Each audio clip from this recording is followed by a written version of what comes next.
Pode acontecer de alguém emagrecer demais por causa da cirurgia bariátrica?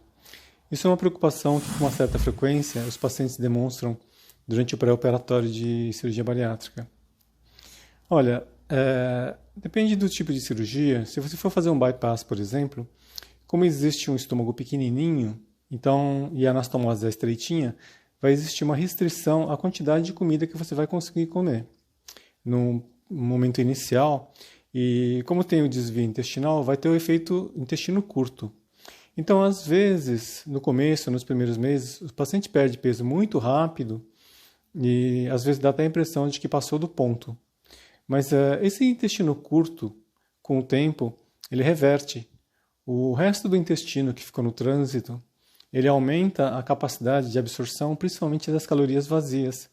Então, as pessoas, mesmo que no momento inicial percam bastante peso, às vezes até mais do que o desejado, depois a compensação que o resto do intestino que fica no trânsito tem faz com que ele absorva os nutrientes, principalmente calorias, e ele volta a ganhar peso até estabilizar mais ou menos aonde deveria ser a meta dele.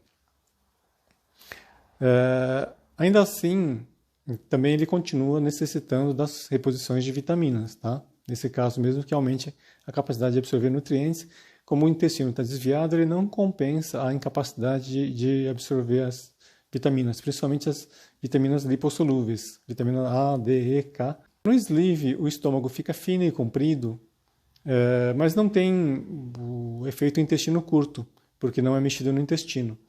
A válvula de entrada do estômago é a válvula normal, que é o esfíncter inferior do esôfago, e a válvula de saída do estômago, que é o piloro, ele continua no lugar.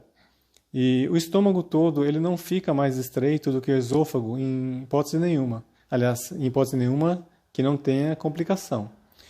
Então, basicamente, a capacidade de trânsito alimentar dele vai ser determinado pela velocidade de esvaziamento do estômago, pelo funcionamento do cárdia e do piloro. Existem situações, tanto no bypass quanto no sleeve. No bypass, por exemplo, se a emenda, se a anastomose entre o estômago pequeno e o intestino ficou muito estreitinha, que a gente chama de estenose, e aí a pessoa não consegue se alimentar adequadamente e acaba perdendo peso mais que o desejado. Aí, nesse caso, precisa fazer algum tratamento, como endoscopia com dilatação. No caso do sleeve, pode acontecer do tubo gástrico novo ter uma torção ou uma angulação, ou ficar fino demais, e nesse caso também precisa fazer algum tipo de tratamento, porque se a pessoa acontecer de não conseguir ingerir a quantidade mínima, ela pode emagrecer. Agora, em situações normais, não acontece do paciente emagrecer demais.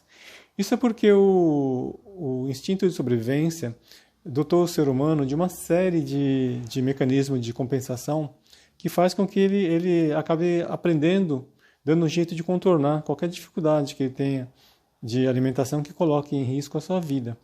Por exemplo, pacientes que têm bypass, ou mais antigamente, quando a gente usava a banda gástrica, que existia uma restrição muito intensa, os pacientes inconscientemente aprendiam a burlar essa restrição ingerindo alimentos mais líquidos. E aí, muitas vezes, ingerir alimentos líquidos muito calóricos, como leite condensado, por exemplo, acaba perdendo peso. Então é isso, pessoal. Em situações normais, não vai acontecer. Mesmo no bypass, que no primeiro momento pode perder mais peso do que o desejado, depois ele volta a recuperar e vai estabilizar em alguma coisa próximo do que seria o peso ideal para ele. Agora, é diferente de pacientes que desenvolvem distúrbios alimentares, como bulimia ou anorexia, e problemas cirúrgicos de modo geral, como eu já havia comentado, tá bem? Então, se você conhece alguém que você acha que está emagrecendo demais e já passou o tempo de compensação, conversa com ele e peça para fazer uma avaliação com o cirurgião. E se não for nada cirúrgico, precisa passar na equipe multidisciplinar, nutricionista, psicóloga, para ver se compensa o problema que está acontecendo. Tá certo? Muito obrigado, um beijo, um abraço a todos, até a próxima.